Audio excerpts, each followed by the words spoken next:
ప్రాంతములోని గలిలయ దేశంలోని కొన్ని ప్రాంతాలు ఇచ్చాడంట. వెంటనే రాజు అంటాడంట, కాబూల్ అన్నాడంట. ఫుట్ నోట్ రాసుంది కింద. ఆ ఫుట్ నోట్ ఏంటంటే నిష్ప్రయోజనము. కాబూల్ అంటే నిష్ప్రయోజనం. అంటే నిష్ప్రయోజనంగా ఉన్నదాన్ని దేవుడు ఏం చేశాడంటే ప్రయోజనకరంగా మార్చాడు. రెండోది నజరేతు అని ఊరున్నాం. నజరేతు. ఈ నజరేతు ఏమని చెప్పాడు? ఒక నతానీయులు అంటాడంట. ఫిలిప్ వచ్చి, నాయనా నతానీయులు, నేను జీవము కలిగిన దేవుణ్ణి కనుగొన్న, నువ్వు కూడా వచ్చి చూస్తావా అని నజరేతు వాడు అంటే, ఎమ్మటినే నతానీయులు అంటాడంట, నజరేతులో నుండి మంచిది అనేది ఏమైనా వస్తుందా అని అడిగాడంట. అంటే దాని అర్థం ఏంటంటే నజరేతులో మంచి అనేది లేదు. అసలు నజరేతు అనే ఊరు ఏంటంటే దొంగల ఊరు అంట. ఏ ఊరు ఇది? దొంగలు, దోచుకునే వాళ్ళ ఊరు, దోపిడీ చేసేవాళ్ళ ఊరు అదంతా. అలాంటి ప్రాంతాన్ని దేవుడు ఏం చేశాడంటే ఒక మహిమకరంగా మార్చగలిగాడు. హల్లెలూయా. నేడు నీ జీవితంలో, నా జీవితంలో దేవుడు ప్రయోజనకరంగా మార్చాలన్నా, మంచి అనేది మన జీవితంలో పెట్టాలి అన్నా, చెప్పాలంటే గుర్తింపు లేని మనకి ఒక గుర్తింపు ఇవ్వాలన్నా యేసు ప్రభు గారు నీలో నాలో జన్మించాలి. హల్లెలూయా. యేసు ప్రభు గారు నీలో నాలో జన్మించాలి. భూమి మీద ఆయన జన్మించేంత వరకు ఏం కలిగింది చెప్పండి? చెప్పాలంటే ఒక భయం ఉందంట. ఆ భయం ఎంతకాలం చెప్పండి? మలాకి గ్రంథానికి మత్తయి సువార్తకి మధ్యలో ఒక పేపర్ ఉంది కదా, ఆ పేపర్ ఏంటంట 400 సంవత్సరాలు. చెప్పాలంటే చీకటి సంవత్సరాలు అంటాయి. ఇంకో పేరు ఉంది కదా, దేవుడు మాట్లాడని సంవత్సరాలు అయ్యి. దేవుడు మాట్లాడని. చూడటానికి మనకి ఏం కనబడింది అంటే ఒక ఉట్టి పేపర్ కనబడింది, ప్లెయిన్ పేపరు. ఆ ప్లెయిన్ పేపర్ వయసు 400 సంవత్సరాలు. గుర్తుపెట్టుకోవాలి. హల్లెలూయా, హల్లెలూయా. అలాంటి ప్రాంతాన్ని దేవుడు మహిమకరంగా మార్చిన ఆయన, ఇదిగో నిజముగా గనక నీలో నాలో గనక మనలో గనక దేవుడు జన్మిస్తే ఖచ్చితంగా మనము కూడా ప్రయోజనకరంగా, గుర్తింపు కలిగిన వారిగా, మంచి అనితో నింపబడిన వారిగా తయారు అవ్వగలుగుతాం. ఇది దేవుడితోనే సాధ్యము కానీ మనుషులతో సాధ్యము కాదు. అవునా కదా? నీ బ్రతుకు మారాలన్నా, నా బ్రతుకు మారాలన్నా, ఎవరి బ్రతుకు మారాలన్నా దేవుడు అనేవాడు మన జీవితంలో ఖచ్చితంగా ఉండాలి. చెప్పే కొద్ది నిమిషాల వాక్యము జాగ్రత్తగా ఒళ్ళు దగ్గర పెట్టుకొని వింటే చాలా బాగుండుద్ది. చెప్పేది ఒక అరగంట సేపు వాక్యం విషయంలో ఎలాంటి అలజడులు ఎదిరినా సరే దేవుడి మాటలు వినడం అనేది మన ప్రాముఖ్యమైన కర్తవ్యం. అవునా కదా? ఇప్పుడు సైనికుడు యుద్ధానికి వెళ్తావు, నువ్వు ఒక వస్తువు పట్టుకొని పొడవడానికి వెళ్తావు, దిక్కులు చూస్తావు, ఇటు చూస్తావా? చూడతే ఏం చేయవచ్చు చెప్పండి? పొరపాటున అంట బాణం పట్టుకొని నువ్వు ఒక చెప్పాలంటే ఈట పట్టుకొని వెళ్తావు పొడవడానికి. వెళ్ళినప్పుడు ఆ పక్కన ఈ పక్కన నువ్వు దిక్కులు చూస్తూ ఉన్నావు అనుకో, ఎదుటోడు ఈత వచ్చి చెప్పాలని సాతానుగాడు సిద్ధంగా ఉన్నాడు. అవునా కదా? గర్జన సింహంలో తిరుగుతున్నాడంట, ఎవడు దొరుకుతాడా అని. అపవాదిని ఎదిరించడి వాడి మీ దగ్గర నుండి పారిపోతాడు అని వాక్యం చెప్తుంది. హల్లెలూయా, హల్లెలూయా.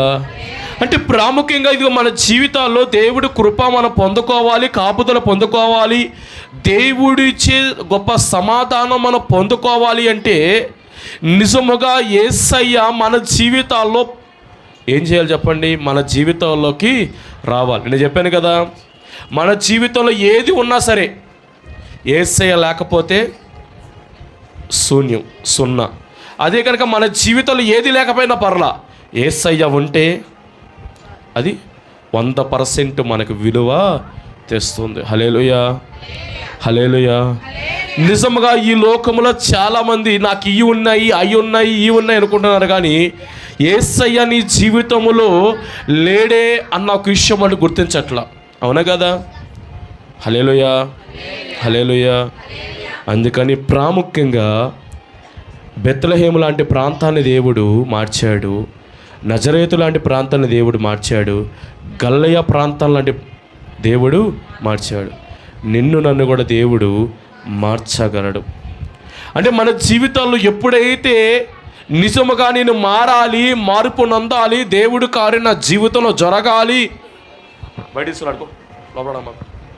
ఆ నిజంగా మనం ఎప్పుడైతే చేయగలుగుతామో ఖచ్చితంగా దేవుడి కార్యము మన జీవితంలో జరిగిద్ది. అవునా కదా? దేవుడి మాటలు అశ్రద్ధగా వినకూడదు, శ్రద్ధగా వినాలి, ఎగతాళిగా వినకూడదు. దేవుడి మాట చెప్తాడు కదా, నా మాట అగ్ని వంటిది కాదా, కొండన పగల కూడా సుత్తి వంటిది కాదా, సాకల వాడిని సొబ్బ వంటిది కాదా అంటాడు ఆయన. ఎందుకంటే నా కుమారుడా నా మాటలు ఆలకించు అంటాడు. నా కుమారుడా నా మాటలు ఆలకించు. అవునా కదా? నేడు నీవు ఆయన మాట వినడల ఎంత మేలు అంటాడు కీర్తన గ్రంథం 85వ అధ్యాయంలో. నేడు నీవు ఆయన మాట అంగీకరించినడల ఎంత మేలు అంటాడు కీర్తన గ్రంథం 91వ అధ్యాయంలో. నేడు నీవు ఆయన మాట విని అంగీకరించినడల భూమి యొక్క మంచి పదార్థాలు అనుభవిస్తావంటాడు యెషయా గ్రంథం 1వ అధ్యాయంలో. అవునా కదా? నిజంగా దేవుడు మాట విలువైనది, బలమైనది, శక్తివంతమైనది, మన జీవితంలో కార్యము చేయగలిగినది. చెప్పండి, దేవుడి మాట ఏంటంటే విలువైనది, బలమైనది, శక్తివంతమైనది, మన జీవితంలో కార్యములు చెయ్యగలిగిన మాట అది. హల్లెలూయా. కాబట్టి మన జీవితంలో కార్యము జరగాలి అంటే యేసయ్య అనే ఒక ఆయన్ని మన జీవితంలో మనం కలిగి ఉండాలి. మనుషులు కలిగి ఉంటున్నాం, వస్తువులు కలిగి ఉంటున్నాం, రకరకాల అన్నీ కలిగి ఉంటున్నాం, కానీ యేసయ్యను మట్టు కలిగి జీవించలేకపోతున్నాం. యేసయ్యను కలిగి ప్రకటించలేకపోతున్నాం. యేసయ్యని మనస్ఫూర్తిగా ఆరాధించలేకపోతున్నాం. అవునే కదా? లోకరక్షకుడు పుట్టాడని, గొప్ప దేవుడు పుట్టాడని, పరిశుద్ధుడు పుట్టాడని. అవునే కదా? నేను వాక్యం చెప్పుకున్నాను కదా, ఈ సంతోషము సమాధానం అనంట జనుల్లోకి వెళ్లకుండా మొట్టమొదటిగా సాతాను ఎవరిని ఆపింది, ఎవరిని గలిబిలి చేసిందని నేను వాక్యం చెప్పాను కదా. మొట్టమొదటిగా మరి నేను కన్యకను కదా, నాకు గర్భం వచ్చింది ఏంటి? అవునే కదా? ఒక ఆడపిల్ల పెళ్లి కాకుండా గర్భవతి వస్తే ఎన్ని అవమానాలు, నిందలు పడకూడదా? చీ నువ్వు అంటారా అనరా? అంటారు. అదే కనుక భర్త పక్కన ఉంటే ఏమంటారు? అమ్మా ఎన్నో నెలమ్మా అని అంటే ఒక విధేయతగా అడగగలుగుతారు. హల్లెలూయా, హల్లెలూయా. దాన్ని బట్టి మరియమ్మ గారిని సాతాను గారు శోధించాడు, యేసు ప్రభు గారు భూమి మీదకి రాకుండా. రెండో శోధన ఎవరికి వచ్చి రెండోసారి ఎవరికి ప్రేరేపణ కలగజేశాడంట? యేసేపు గారికి ప్రేరేపణ. ఇక్కడ వాక్యం చెప్తుంది తెలుసా, ఇదిగో యేసేపు నీతిమంతుడై తన భార్యని, తన ప్రదానము చేసుకున్న స్త్రీని అవమానపరచ నొల్లక, అక్కడ వాక్యం చెప్తుంది, మీకు అర్థమవుతుందా? అవమానపరచ నొల్లక రహస్యంగా విడిచిపెడదాం అనుకున్నాడంట. అవునా కదా? అదే కనుక ఇంకొక వ్యక్తి అయితే ఏం చేస్తాడు తెలుసా? అక్కడ వాక్యం చెప్తుంది, నిర్గమాకాండంలో మీరు లేవికాండం తీసుకుంటే పరస్త్రీ కనుక వేరే ఒకరితో ఇలాగ జరుగుంటే ఆమెని ఇద్దరికి రాళ్ళు పెట్టి కొట్టి చంపేయనని వాక్యం చెప్తుంది. రాళ్ళు పెట్టి కొట్టి చంపేయమని. హల్లెలూయా. అవునే కదా? మీరు వాక్యం జాగ్రత్తగా వింటే ఆ రోజు యేసు ప్రభు గారి దగ్గర కూడా వ్యభిచారము చేస్తున్న స్త్రీని తీసుకొచ్చారా? తీసుకొచ్చి మోషే ధర్మశాస్త్రం చెప్తుంది రాళ్ళు పెట్టి కొట్టి చంపమని, నువ్వేం చేస్తావు అని అడగలేదా? ఆయన ఏమన్నాడు? ఇగో ఇది నా నిబంధన, మీరు రాళ్ళు ఏమాకండి అన్నాడా? అలా ధర్మశాస్త్రాన్ని దేవుడు వ్యతిరేకించలా. కానీ ఏమన్నాడు? మీలో పాపము చెయ్యని వాడు ఎవడైతే ఉంటున్నాడో వాడు మొదటి రాయి వేయండి అన్నాడు. అన్నాడా లేదా? అన్నాడు. ఎవడికాడు మనస్సులో నొచ్చుకొని మనసు గద్దింపు విని వెనక్కి వెళ్ళిపోలేదా? వెళ్ళిపోయాడు. అదే కనుక ఇప్పుడు సమాజంలో ఉన్నోళ్ళు ఏం చేస్తారు తెలుసా? మనసు అనేది లేదు కాబట్టి ఏమంటే రాయేసి వెళ్ళిపోతారు. హల్లెలూయా, హల్లెలూయా. అంటే నిజముగా రహస్యంగా వదిలిపెడదాం అనుకున్నప్పుడంట వెంటనే దేవదూత వచ్చి, నాయన యేసేపు, ఆమె గర్భవతి అయ్యింది పరిశుద్ధాత్మ వలన, ఇది మనుషుల వలన కలిగింది కాదు, దేవుడి వలన కలిగిన కార్యం. లోకరక్షకుడు, పాపమును పోగొట్టే విమోచకుడు, పాపముని నుంచి తీసివేసి పరిశుద్ధపరచడానికి కన్య గర్భాన్ని ఎంచుకున్న మహనీయుడు పుట్టుతున్నాడు గర్భములో నుంచి అని చెప్పగానే ఏం చేశాడంట, యేసు ప్రభు గారు బయటికి వచ్చే వరకు మరియ గారికి ఒక బాడీ గార్డ్లా ఉన్నాడంట. ఏంటి చెప్పండి, ఒక బాడీ గార్డ్లా. అప్పుడు దాకా ఆమెను కూడలేదు. వాక్యం చెప్తుంది. హల్లెలూయా. మూడో ప్రేరేపణ ఎవరికి వచ్చింది చెప్పాలి త్వరగా. హేరోదు రాజుకు ప్రేరేపణ దురాత్మ కలగజేసింది. అవునా కదా. తూర్పు దేశం వాళ్ళు ఏమంటాడంట, నువ్వు వెళ్ళి పూజించి ఆరాధించి నాకు వచ్చి చెప్పండి, నేను కూడా వెళ్ళి పూజిస్తాను అంటున్నాడు. ఈ మాట వాళ్ళు వచ్చి ఏమడిగారంట, ఇదిగో పలానా బెత్లెహేము ప్రాంతంలో శిశువు పుట్టింది ఎక్కడ అడిగారా? ఏమన్నా చెప్పండి. అరే చెప్పడం కూడా ఎలా చెప్పారంటే, యూదుల రాజు పుట్టాడంట, ఎక్కడ ఉన్నాడు బెత్లెహేములో అని అడిగారంట రాజుని వెళ్ళి. ఈయన ఆల్రెడీ ఒక రాజు, యూదుల రాజు అని చెప్పగానే ఒక కల్లోలం ఏర్పడిపోయి అడుగుతాడంటే వెంటనే శాస్త్రులు పరిశీలన తీసుకొచ్చి, వాక్యం అని ఉందంటే నిజమేనయ్యా, యూదుల్లో నుంచి ఒక రాజు వస్తున్నాడంట, ఆ రాజు పుడతాడని వాక్యం చెప్తుంది. అవునా కదా. ఇదిగో యాకోబుల నుంచి నక్షత్రం ఉదయించను, రాజదండం వచ్చిందని వాక్యం చెబుతుంది. యెషయా గారు చెప్పారు ఈ మాట అని చెప్పగానే ఈయనకి చెమట్లు పట్టుకుపోయినాయి అంట. హల్లెలూయా. వెంటనే తూర్పు జ్ఞానులు వచ్చారు, ఆరాధించారు, మహింపరిచారు. వెంటనే హేరోదు చెప్పడానికి వెళ్తుంటే వెంటనే వచ్చిందంట ఎవరు, దేవదూత. ఆ నువ్వు వచ్చిన మార్గాన వెళ్ళకూడదు, ఇంకో మార్గాన మీ దేశానికి మీరు వెళ్ళిపోనే. వెంటనే ఏం జరిగింది, 2 ఏళ్ల లోపు పసిపిల్లలందరినీ చంపించింది. ఈ వధ ఎప్పుడు జరిగింది, మోషే గారి కాలంలో కూడా ఈ వధ జరిగింది. జరగలేదా? ఇది 2వసారి వధ జరగడం. అందుకని రామాలో ఏడుపులు వినబడుతున్నాయి, రాహేలును ఓదార్చేవాడు లేడు అని వాక్యం చెప్తుంది. హల్లెలూయా. అంటే తర్వాత ప్రేరేపణ కలిగిందంట, హేరోజు కొడుకు కూడా ప్రేరేపణ వచ్చింది. ఇప్పుడు యేసుప్రభు గారు ఎన్ని ప్రాంతాలకు వెళ్ళాడు యేసుప్రభు చెప్పండి, ఫాస్ట్ చెప్పాలి. యేసుప్రభు గారు ఎన్ని ప్రాంతాలు సంచరించాడు? 1 చెప్పాలి, గలిలయలోకి దేవుడు వెళ్ళాడు. 2 నజరేతులోకి వెళ్ళాడు. 3 బెత్లెహేముకి వెళ్ళాడు. 4 చెప్పాలి, ఇది చెప్పాలా అసలైంది. 4 ఎక్కడికి వెళ్ళాడు? 4 తప్పుడు కొట్టండి గట్టిగా శిరీషాగే. ఎక్కడికి వెళ్ళాడంట? నా కుమారుణ్ణి ఐగుప్తుకి పిలిచి తిని అని చెప్తాడు దేవుడు. అవునా కదా. ఐగుప్తుకు కూడా ఎప్పుడు ఐగుప్తుకి వెళ్ళాడు చెప్పండి. సరే, ఐగుప్తుకి వెళ్ళాడని రాస్తుంది కదా వాక్యం. ఎప్పుడు వెళ్ళాడు ఐగుప్తుకి? మోషే గారి కాలంలో. కర్రలు పెట్టి కొట్టండి శ్రావణి. హల్లెలూయా. ఐగుప్తుకి ఎప్పుడు వెళ్ళాడు అంటే, ఎప్పుడైతే ఈ వధ జరగబోతుందో అప్పుడు పుట్టాడా పుట్టలేదా? పుట్టాడు. దోచి చెప్పేది నువ్వు ఇక్కడ ఉండకూడదు అని చెప్పగానే బెత్లెహేము నుంచి నజరేతుకి 100 కిలోమీటర్ దూరంలో తీసుకొచ్చాడు. ఇప్పుడు నజరేతు నుంచి మళ్ళీ ఎక్కడికి వెళ్ళాడంట? ఐగుప్తు దేశానికి వెళ్ళాడు. ఇప్పుడు ఐగుప్తులో నుంచి దూత కనబడి చెప్పిందంట, ఇదిగో నజరేతులో ఉన్న బెత్లెహేములో ఉన్న హేరోదు రాజు చనిపోయాడు. కాబట్టి నువ్వు వెంబటే ఎక్కడికి వెళ్ళాలంట? బెత్లెహేముకి వెళ్ళు అని చెప్తాడు. మళ్ళీ బెత్లెహేం ప్రాంతానికి తిరిగి వెళ్తుంటే మళ్ళీ దూత కనబడి చెప్పిద్దంట, తన కుమారుడు బ్రతికే ఉన్నాడు, నువ్వు అక్కడికి వెళ్ళమాకని చెప్పగానే నజరేతులో దేవుడు పెరిగాడంట. అవునా కదా. నజరేతులో శివ దగ్గర ఒక మాట ముగించేశాను. ఆ మాట చెప్పగలరా? లూకాసు వార్త 1వ అధ్యాయం లాస్ట్ వచ్చిన చెప్పాను కదా, దేవుడి నుండి వచ్చిన ఏ మాట అయినను నిరర్థకము కానేరదు. అంటే దేవుడు ఏ మాట చెప్పినా సరే ఆ మాట నెరవేరుద్ది ఖచ్చితంగా.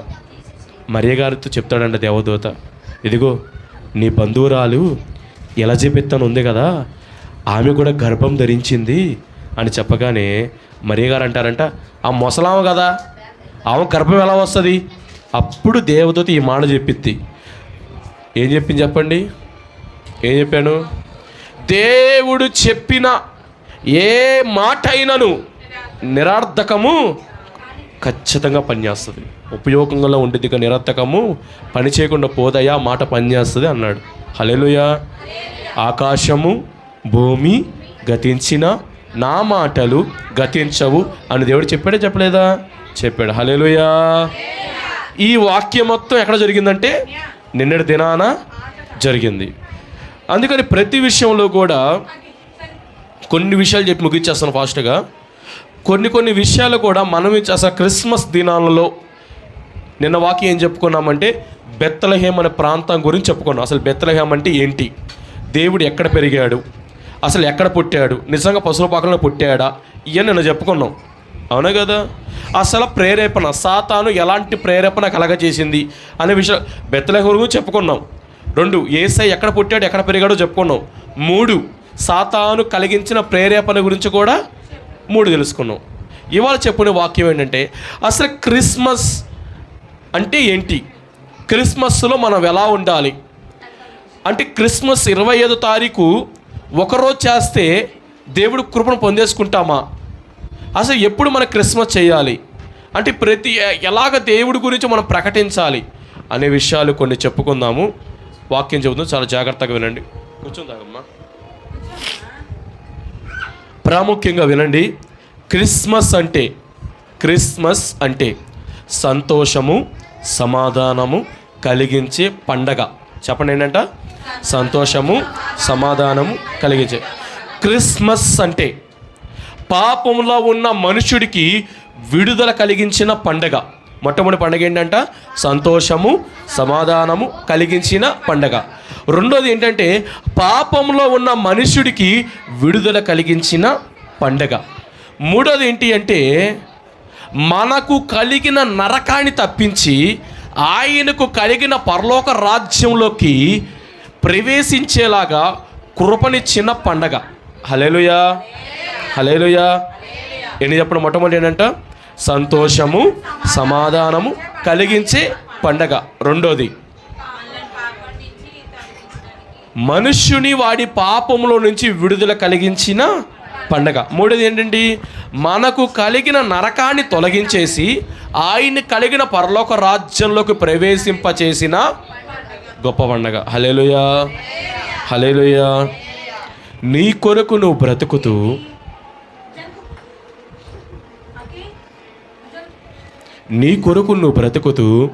క్రిస్మస్ చేయడం ద్వారా ప్రయోజనము లేదు. అది నువ్వైనా నేనైనా ఎవరైనా సరే మన కొరకు మన బ్రతుకుతూ క్రిస్మస్ చేస్తున్నాము అంటే అది 100కి ఎంత తెలుసా? 0. నువ్వు చేసిన ఒకటే, చేయపోయినా ఒకటే. నువ్వు దేవుడి కొరకు బ్రతుకుతూ క్రిస్మస్ చేయగలిగితే అది ప్రయోజనము 100% పొందుకుంటావంట. తెలుసా మీకు? చాలామంది క్రిస్మస్ అంటే క్రిస్మస్ రోజున ఏం చేయాలనుకుంటారు చెప్పండి? క్రిస్మస్ వచ్చింది ఏం చేయాలనుకుంటారు? మొట్టమొదటి రోజు ఏం చేయమంటే చెప్పండి? మొదటిగా ఏం చేయాలనుకుంటారు? ఫస్ట్ క్రొత్త బట్టలు కొనుక్కోవాలి అనుకుంటారు. 2, స్టార్ పెట్టాలి అనుకుంటారు. 3, లైటింగ్ వేయాలి అనుకుంటారు. అవునా? కొత్త బట్టలు, స్టార్ పెట్టాలి, లైటింగ్ వేయాలి. ఇంకేమనుకుంటారు? సరే కేక్ కొయ్యాలి అనుకుంటారు, మంచి లైటింగ్ పెట్టుకోవాలి అనుకుంటారు. అవునా? ఇలా అనుకుంటారు. కానీ ఈ సంతోషము సమాధానము నాతో పాటు అనేకులు పొందుకోవాలి అని మాత్రం అనుకుంటారా? ఎంతసేపటికి ఏం కనబడింది అంటే క్రిస్మస్లో ఏం కనబడింది అంటే నా నా నా నా నా అనే మాత్రం వినబడదా? నా కుటుంబం, నా బిడ్డలు, నా భర్త, నా పిల్లలు, నా వారు మాత్రం వినబడింది. ఎంతసేపటికి నీ అనేది మట్టుకు వినబడదు. అవునా కదా? అంటే క్రిస్మస్లో ఏమి వినబడాలంటే నా అనే మాట ఎంత ప్రాముఖ్యంగా వినబడుతుందో నీ అనే మాట కూడా వినబడాల. ఈ సంతోషము సమాధానము కలిగించే కృప ప్రతి ఒక్కడు పొందుకోవాలి అనుకోవాలంట. మనమాట అలాగా అనేక బ్రతుకులు జీవితాలు మార్చబడాలి అని మాత్రం హల్లెలూయా, హల్లెలూయా. అనేకులు పరలోక రాజ్యానికి అర్హులు అవ్వాలి అని మాత్రం అంటే దేవుడు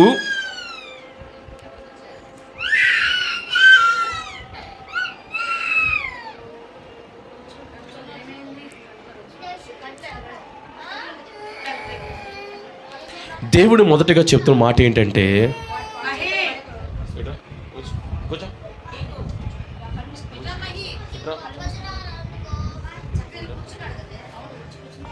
పాస్టర్స్ ఎక్కడ పోయి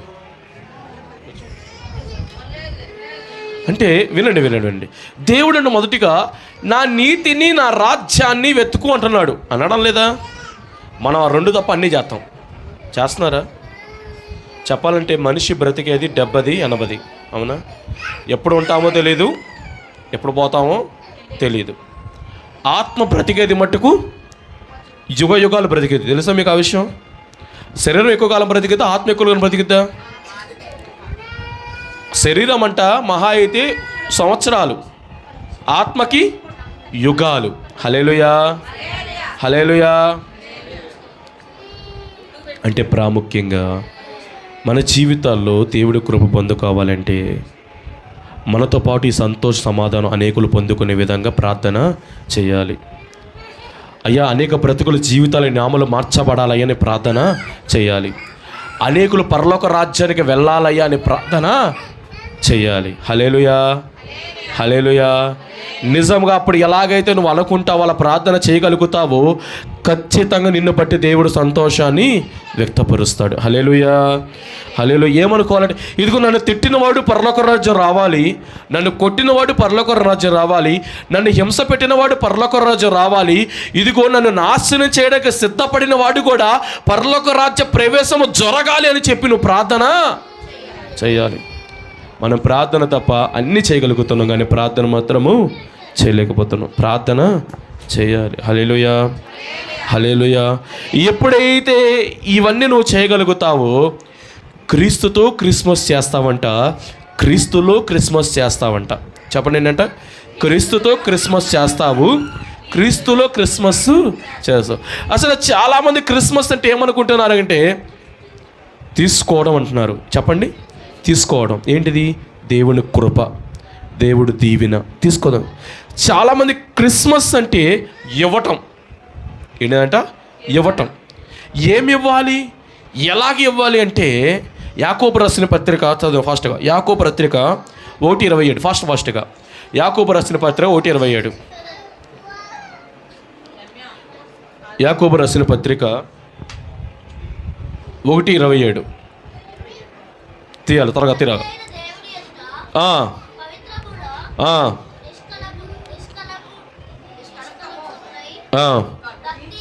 27.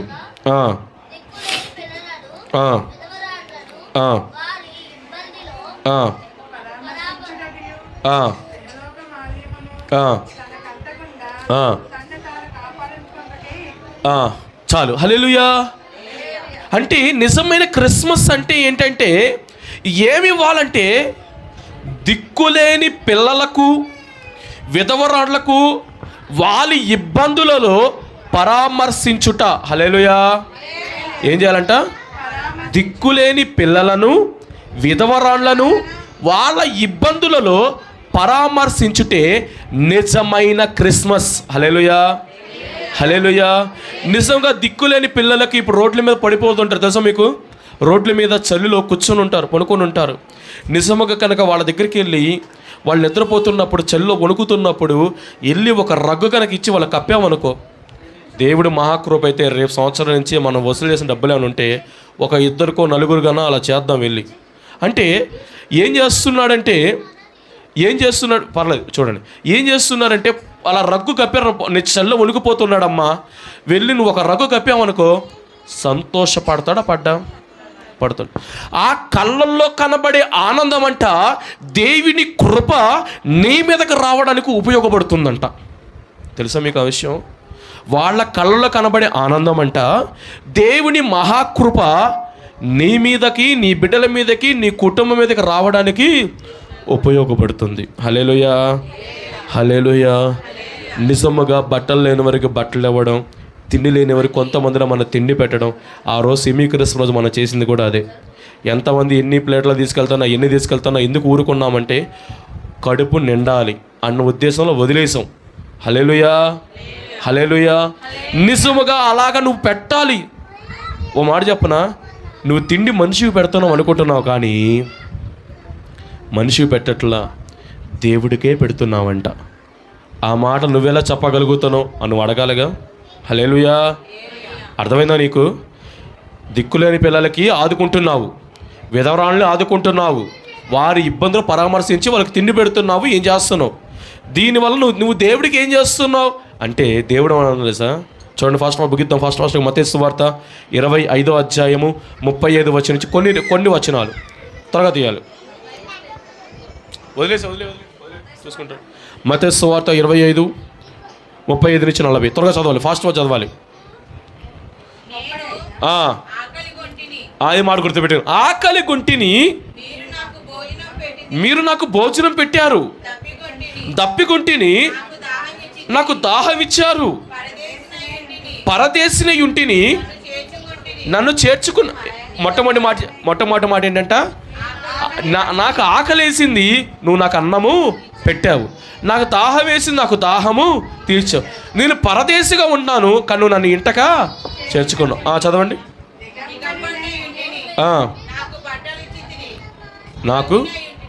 నాకు బట్టలు ఇచ్చితివి,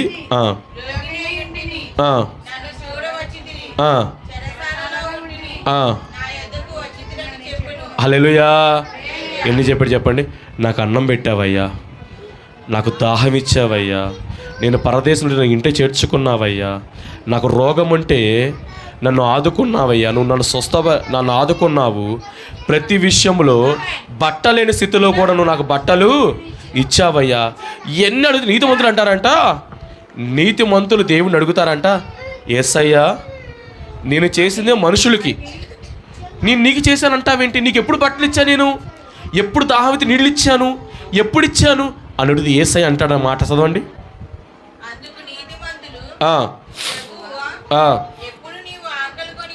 నువ్వు ఎప్పుడు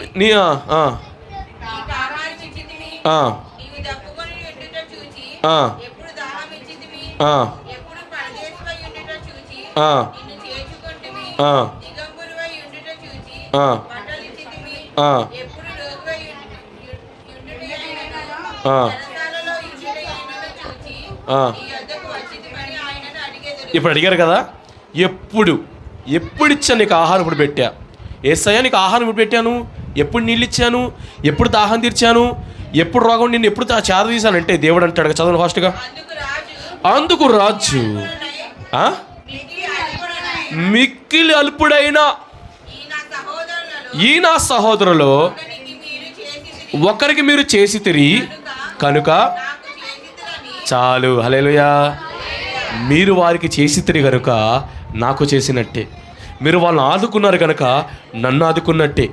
ఇంకో మాట అన్నాడు కింద 45వ వచనం, లాస్ట్ వచనం 45వ వచనం త్వరగా తీయాలి.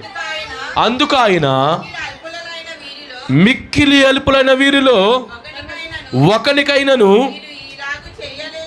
మీరు ఇలాగూ చెయ్యలేదు కనుక నాకు చేయలేదని. ఎలా చెప్తున్నా తెలుసా? ఊరికే చెప్పట్లా, నిశ్చయంగా చెప్తున్నా, మీరు నాకు చేయలేదు. అవునా కదా? హల్లెలూయా. నిశ్చయముగా చెప్తున్నాను, మీరు నాకు చెయ్యలేదు. ఎందుకంటే అల్పులైన నా సహోదరులు మీరు ఎవరికి చేయలేదు కాబట్టి మీరు నా చేయనట్టే అన్నాడు దేవుడు. హల్లెలూయా, హల్లెలూయా, హల్లెలూయా.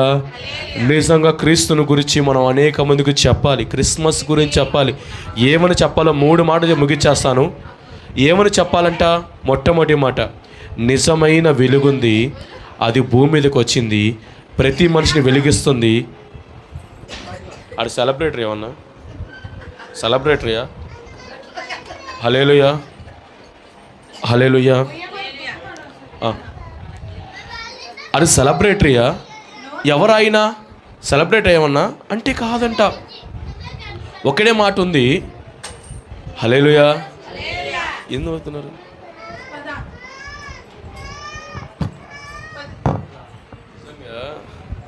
హల్లెలూయా.